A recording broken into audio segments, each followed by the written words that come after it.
Tonight, this second evening, our second experience of Ride Out the Storm, I want to begin with a story about my mother. Last night, I shared with you a little bit about some different situations where my mother was a great help to me. But I want to tell you a little bit more about my mom and what has been happening this last few years.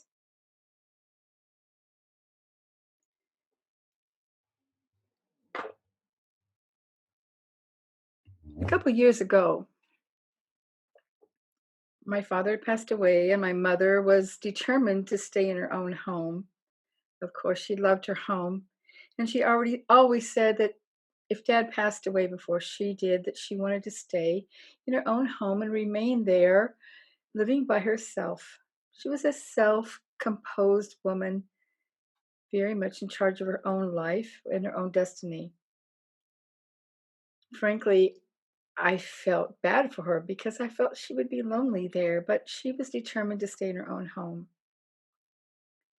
But what we did not know was that she had a condition that was causing increasing problems for her.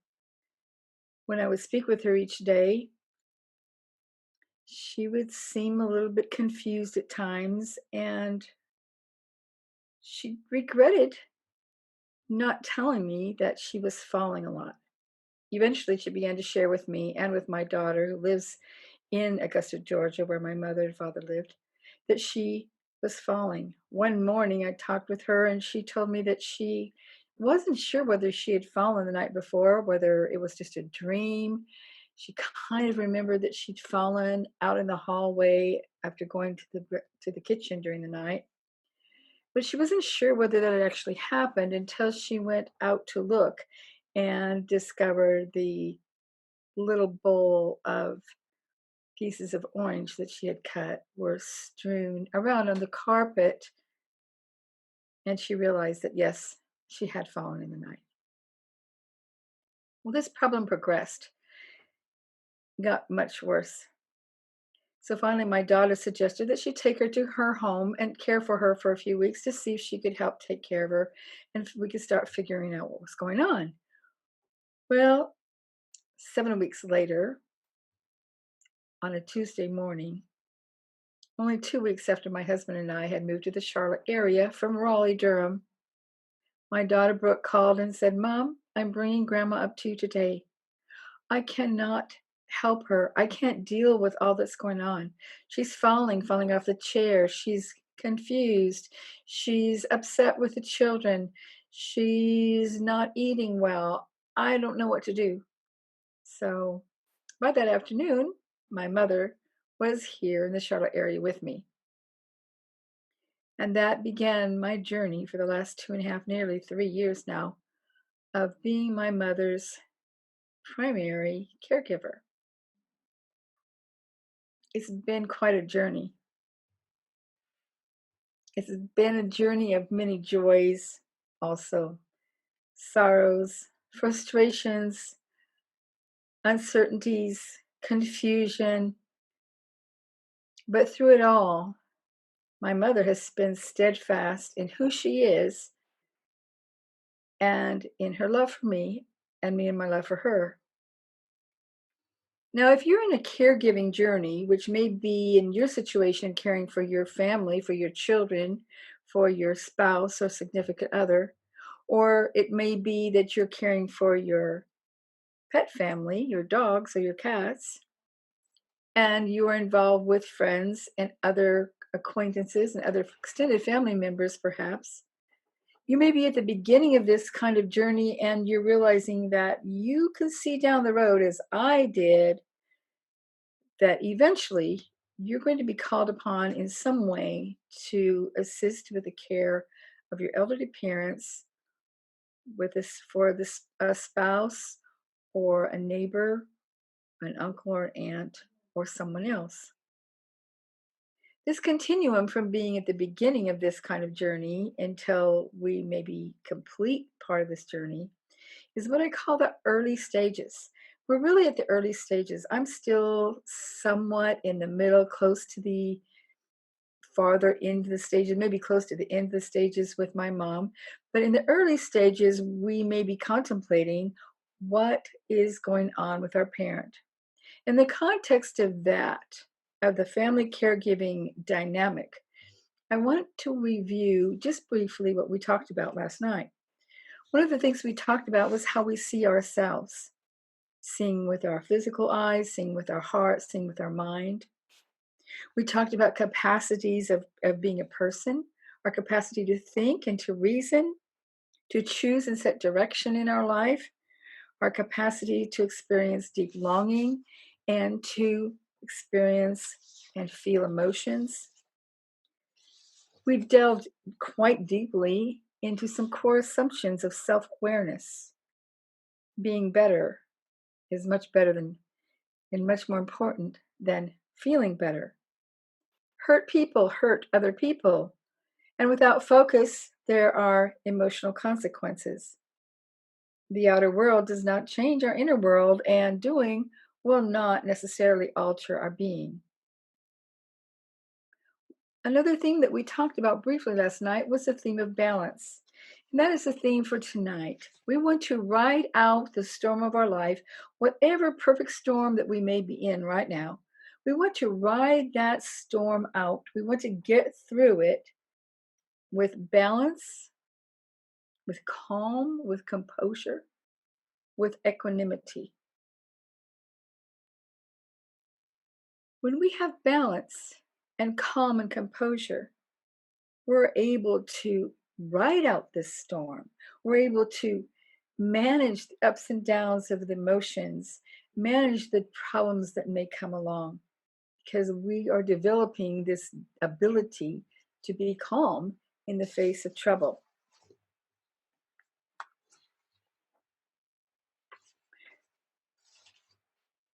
In review of what self awareness really is, let's quickly look at what some factors of self awareness. Self awareness is mindfulness. When we're really thinking about what's going on around us and what's happening in a situation, we're mindful. We're not mindless, we're mindful, we're focused. Another factor may be investigation. We may need to take a look at something. We need to dig in deeper and determine what is the situation that's really happening there and what resources do we need to bring to bear. Another factor of self-awareness is energy, an energy that brings a diligence to work at being the person that we want to be and be more self-aware as we are being more that person. Another factor is joy. Last night we did a meditation on happiness. And I think of joy as not a fleeting thing as happiness may be at times, but I also think of joy as a continuous state to some extent of contentment. Another factor is tranquility. Oh, we'd love to have tranquil times, don't we? Where everything's peaceful and gentle, where everything around us is just quiet. We need those times of tranquility for refreshment. And we need those times of tranquility to build our ability to be self aware. Another factor is focus. We spoke about focus last night, how important focus is. And without focus, we can have emotional upsets and very difficult situations that arise. And the seventh one is the word equanimity. When I originally named this experience of the series as Ride Out the Storm with Equanimity, a friend of mine said, a lot of people won't necessarily know what that word means. So I decided perhaps, excuse me, I'm moving my camera here a little bit. Perhaps I needed to use the word balance instead. But equanimity is actually a little bit broader thought than just the concept of balance. Equanimity is this capacity to be grounded so that we can operate in wisdom, freedom, so we can cultivate balance and calm. Equanimity is that capacity to not be caught up emotionally by the things that are happening around us and to us, where we can step back a little bit and take a breather and just assess the situation without allowing the situation to put us into a tailspin. Equanimity is like this concept of looking over things and rising up above something with a power of observation so that we can see with our eyes, with our hearts, with our minds, without being caught up completely by what we see. It's the concept of being in the middle and balanced and remaining centered. And this ability to be balanced comes from an inner strength. When we have inner strength, we've grown our strength and our composure, then we're more stable and we can have this strong presence of inner calm and well being. Years ago, when I was working with United Methodist Church here in North Carolina in the 2000s, I pastored and was a minister for, as a minister of a small United Methodist church. We had an English speaking congregation, the original congregation, and we also had a Spanish speaking congregation and many outreach ministries to the Hispanic immigrant population. And I remember one day I was visiting with one of the families. I would periodically do that, go and visit them in their homes. And this young woman had several small children, and they were just running around the house, happy, joyful, noisy little Spanish kids, playing with their toys and chatting with one another. And I was speaking with the mother, and one by one, these little children came over and sidled up to me or tried to sit on my lap, sat down beside me, and started listening to our conversation. And within just a few minutes, all four of the children were gathered around. I wasn't addressing my conversation to them. Eventually I did, but they just wanted to see what was going on, I guess. And while we were talking, the mother said, "I don't understand this. My children never settle down until they're going to bed. They're noisy, busy little kids." She said, "I don't understand what's going on here." She said, "You have brought some sort of peace and calm into our home when you came in."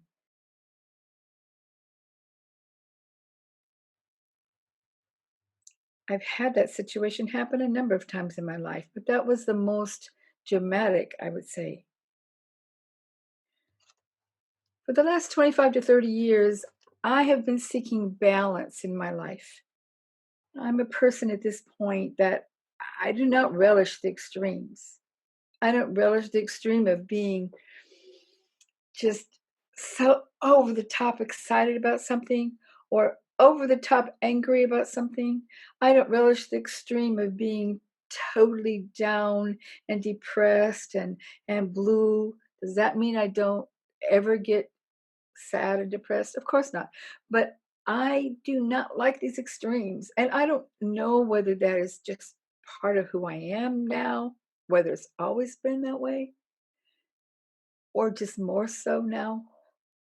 But I have endeavored, I have tried to find ways to bring in the extremes of my life that I had in the past and become a more balanced person. I'd like you to join me in just for a few minutes to look at this idea of calm and composure within the context of your own life. Take just a few minutes and think about what are some of the things in your life, the relationships in your life or situations that you would like to be able to bring some calm and composure to that situation? Does something come to mind? Is it perhaps a relationship with a sibling or the situation you have at work with a coworker or a boss? Maybe you have a situation in your home that needs some calm composure. needs some equanimity brought into the situation. In the face of tragedies, in the face of sudden difficulties and strange things happening, we need to have some composure. Today I had a very sad message. 2 days ago, one of my granddaughters ran away, and now they know that she's crossed state lines and gone with someone that she met on the internet. She's not quite 17 years old, and she has chosen a very dangerous path. It's a shocking thing to know that your beloved granddaughter has made those kind of choices, and God knows what's going to happen to her. But of course, in faith and prayer, I am trusting God that somehow there will be some protection for her and some sort of safety brought, that she would be able to be returned home. What do we do when we're faced with these kind of things? Do we throw up our hands and cry and sorrow? Of course, we're full of sorrow, but sometimes we have to bring some calm. We have to calm our thoughts and our hearts, because when we're overwrought, we just are not even able to figure any way to deal with these situations. So when we take a quiet look at our own lives and our own need for calm and balance and composure, I'd like us to reflect about the fact that we honestly live in a highly stressful world.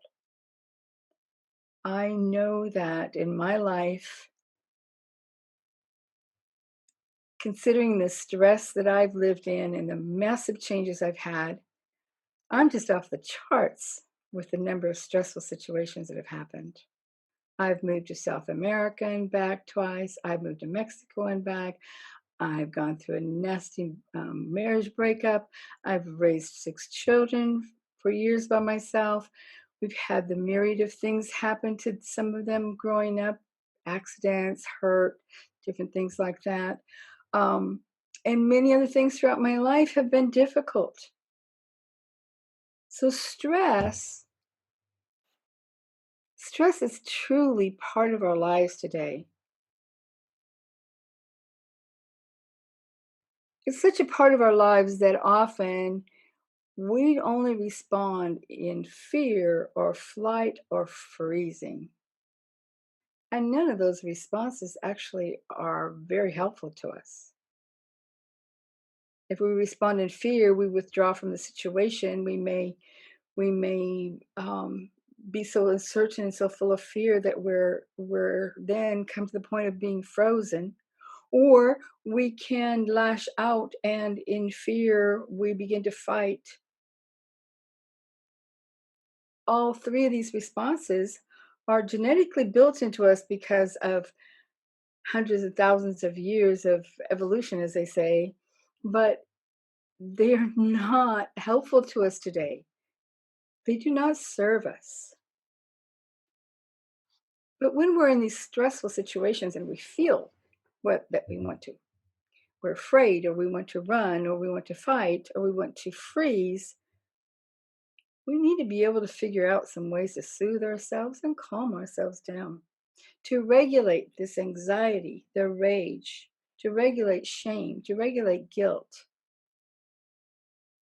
We need to be able to step back and look at things for what they are, to reflect and look at things in such a deep way that we're aware and we see clearly. We see clearly from our heart, not just our emotions and our mind and running away the monkey mind, but we see clearly from our heart what's happening, and we can calm ourselves and soothe ourselves, so we can become able to look at this bigger picture and realize that in the bigger picture, what is happening may not be as serious as we feel like it is at the moment.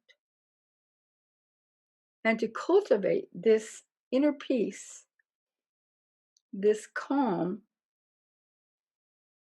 we can begin to re-engage with others in a more positive and helpful manner, in an appropriate manner, and begin to re-engage with our own selves in a more appropriate manner.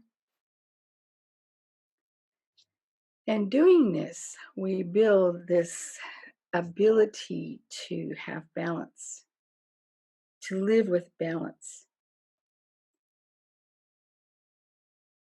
In the fall, school children usually bring home viruses. We get flu vaccinations and colds go around and little bouts of flu, stomach viruses, overnight viruses. And it's just an uncomfortable thing to bring that kind of thing home, and it circles around the family. That's a bad virus. That's something that we don't want to spread around. But there's a contagion that can happen with equanimity. There's a contagion that can happen when there's balance and calm. When we have a family system, people play off of each other. And a family system tends to have its certain ways of interacting, certain ways of doing things. When one person, maybe the mother, becomes gradually more calm and more balanced, more focused, more self aware, it begins to spread throughout the family.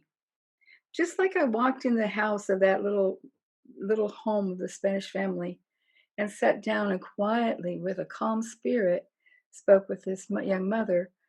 Within a few minutes, 10 minutes, there was a contagion of calm. We can bring that kind of calm and balance into our homes and into other systems where we interact on a regular basis with people. This emotional contagion is what's called resonance circuitry. Our brains have a resonance circuitry. We resonate with other people. Sometimes we might say that from an emotional standpoint. Oh, I really resonate with that. That makes sense to me. That concept resonates with me. Or I resonate with this group of people or with this person. Our brains are made to resonate. And when one person in a family system begins to change, becomes more self aware, more inwardly focused and outwardly focused, more balanced with calm composure, that state begins to get passed around, just like a flu virus does. It gets passed from one to another. And little by little, everyone in that family system begins to change. One of the things we can do is to avoid crazy friends. The Bible talks about the importance of having good friends and that bad friends corrupt people. If we choose friends who are cool and composed and have calm composure in their life, people who stay cool in the face of difficulties, then their composure begins to affect us and begins to infect us in a positive manner. When we choose friends who are just kind of out there and crazy and get really angry and upset very easily, that in turn can easily affect us and can be a contagion. I found a little story that I thought was very interesting and I wanted to share with you tonight. It's very short, but it's a modern day example of this kind of steadiness and composure in the midst of chaos. There was a man named Vedran Smilovic. He was a principal cellist for a Sarajevo opera company when the civil strife broke out in Bosnia. You may remember a number of years ago that there was a terrible strife in Bosnia. This cellist had a very unusual response to all the chaos and conflict. He would put on his most formal concert attire walk out of his apartment in the midst of the battle raging around him and play his cello every afternoon for an hour. He would place a small camp stool in the middle of the bomb craters and play a concert in the abandoned streets while bombs dropped and bullets flew all around him. Day after day, he made his own personal and courageous stand for human dignity, for civilization, for compassion, and for peace. Day after day, he went out there and played his cello for an hour. And miraculously, he was never harmed. With all the bombs going off, the people shooting, the war around him, he was never harmed. And the newswires picked up this story of this extraordinary man who sat out in the open in his formal attire, his white tie and tails on a camp stool in the center of that raging, hellish war zone, playing his cello to the empty air. That story fascinated me. The courage of the man to do that, first of all, but secondly, that he wasn't going to be defeated in who he was by this war around him. We don't need to be defeated by what's going on around us either. The last little section I want to talk with you about tonight is what can we do in the heat of the moment? When we're in the midst of an emotionally charged conversation, what in the world can we do? Often we just get dragged into these emotionally charged conversations, and our part of it makes it worse. When one person spouts off, the other person plays off of that. Pretty soon there's so much conflict, and people stomp off mad or sometimes get verbally abusive or even physically abusive at times. And emotionally charged conversations are really hard sometimes to work our way out of them.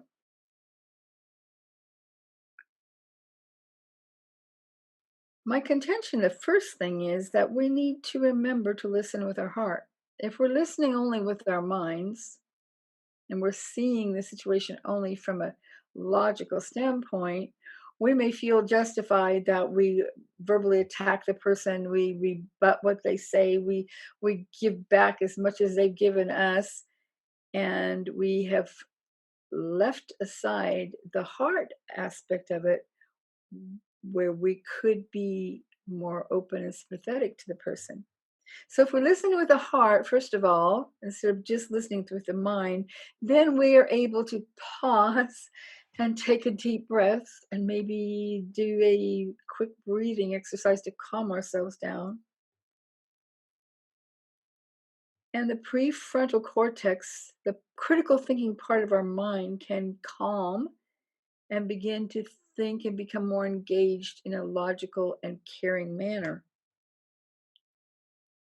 When someone else is spouting off, instead of listening to them and just thinking about what you want to say to them, why not focus on your breathing so that your whole body can calm down and your mind can step back and seek to understand without judgment? And how can we do that? Well, we can ask questions. We can say, I hear what you say. I'm not quite sure. I'm not sure I'm understanding fully this aspect of it. Could you explain that a little bit more to me? Or we can be patient and become a more active listener so that we can reflect back. I think I heard you say this. Um, am I understanding you correctly? Could you clarify this for me? Because I'm not sure whether I'm reacting in a positive way, and my response may be because I'm misunderstanding. If that doesn't work to calm the situation down, to lower the emotional level of this emotionally charged conversation, then you can say, would you mind if we just delay this conversation for a few hours till we can both calm down and we can come back and maybe hear each other with our hearts instead of just both of us being so angry? If we can reschedule our conversations, sometimes we have a much better result. I suggested that approach recently. My husband called and he was a little upset about something. I don't even remember what it was now, but I began to respond in like manner, and all of a sudden I said, "Wait a minute. You know what? Get your calendar out. We don't have time to finish this conversation today. You've got to go to work and I've got things to do, but I really want to have this conversation with you. How about tomorrow we put on our calendar at 2 o'clock to 3 o'clock? We just set aside an hour that we're just going to hear each other." I said, "That's great. That's a good idea. Let's do that." He started back into the conversation again, and I said, "Please, honey, let's bring it back around another day." And we did. And we found out that we actually had a meeting of the minds and didn't get all upset with each other. We heard each other. We listened to each other. I thought that was a great victory for me because there were times when I just want to barge right in there and tell him what I think. um, Most of us are like that, aren't we? At some point, we do have our inclination to want to have our say. So, how can we ride out the storm of life's perfect storm of circumstances? How can we ride out these storms with balance, with calm, with composure? I think we need to incline our mind and our spirit towards balance. We need to listen from our heart and with our spirit and incline our mind towards balance. We need to cultivate this atmosphere and action and feeling of calm and composure and balance in our lives. And when we do that, we will be setting the stage for what we're going to talk about tomorrow night, and that is compassion. Balance, calm, and composure, are basically a foundation and a protection for compassion and self-compassion. So tomorrow evening, we're going to be talking about riding out the storm with compassion. And tonight, talking about balance, we know that it will lead us to greater compassion.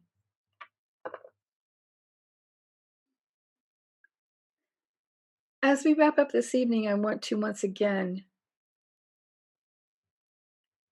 lead us in a short guided meditation. And if you're willing to join me with this meditation this evening, I invite you to wiggle around in your chair and get comfortable and settle yourself down to relax and focus on your inner heart and on your body. If you are relaxed and sitting there and you feel comfortable doing this, close your eyes. Just let them kind of softly close and bring your awareness to your present experience. Notice the sounds, the feelings in your body, and your overall mental state. Slowly breathe, just your normal breathing, and think about what we've talked about tonight and how it applies in your life. Open up your awareness now to something that may come up in your mind. It could be a tune, it could be a song, it could be that you notice where sometimes you get knocked off of balance. Some portion of your body may feel charged, may feel um, irritated and pulling you away from a calm state of mind. So just sit with this awareness and allow your body to relax. Your head, your eyes, your cheeks, your face, your shoulders and your chest, your heart space. Breathe in and breathe out softly and regularly and allow your body little by little to relax. Working your way down, imagining each part of your body, your stomach, your hips, your legs, your thighs and your calves, your feet, your toes. Allow each part of you to relax. Relax your shoulders and your arms. Relax your wrists and your fingers. Sit with this awareness of your own balance, your own composure. Your mind may want to wander away, but just bring it back. Say, yes, I know you want to wander away, but let's just be calm and composed here. Bring to mind someone that you care about deeply. Connect your intention to care for this person. And recognize that as you visualize this person in your mind's eye, that you cannot control them and you cannot control their happiness. Let's offer them a few phrases of balance, of equanimity. May you be happy. Say this in your mind or even softly aloud to this person that you're imagining. May you be happy. May you be in charge of your own happiness.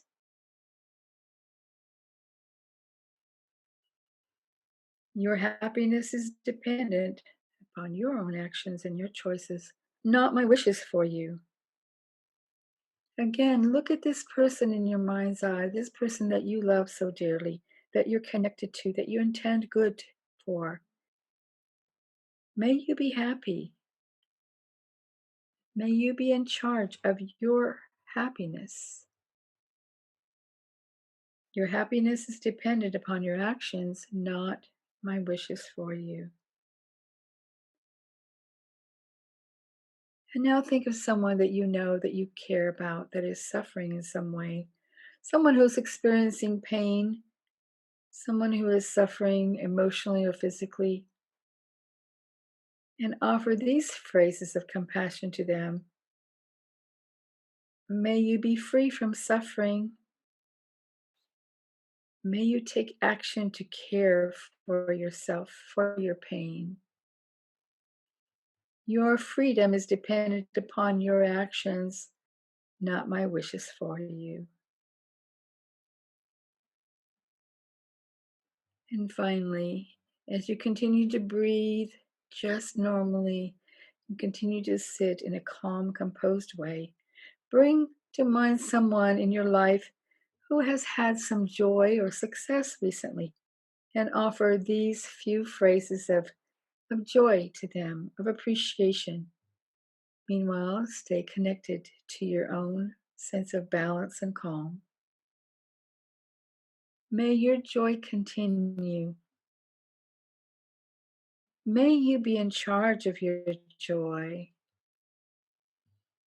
Your joy is in your hands and is not dependent upon my wishes for you.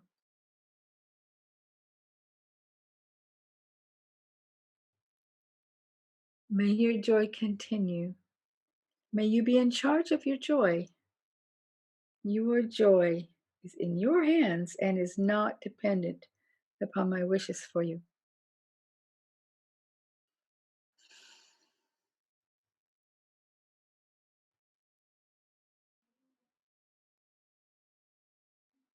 Now, as you continue to reflect on the calm and the balance, the composure that you're feeling right now, I encourage you to begin to wiggle your toes a little bit, move your shoulders and your arms and your hands, and come little by little back to the present, to your present situation, to your home.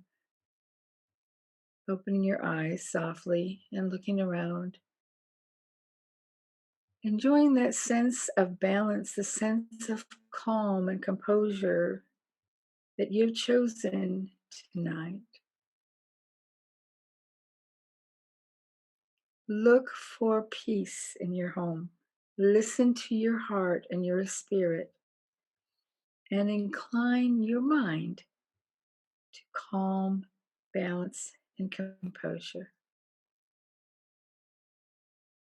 May you, my friend, be happy. May you be well. May you be healthy. May you live your life in peace.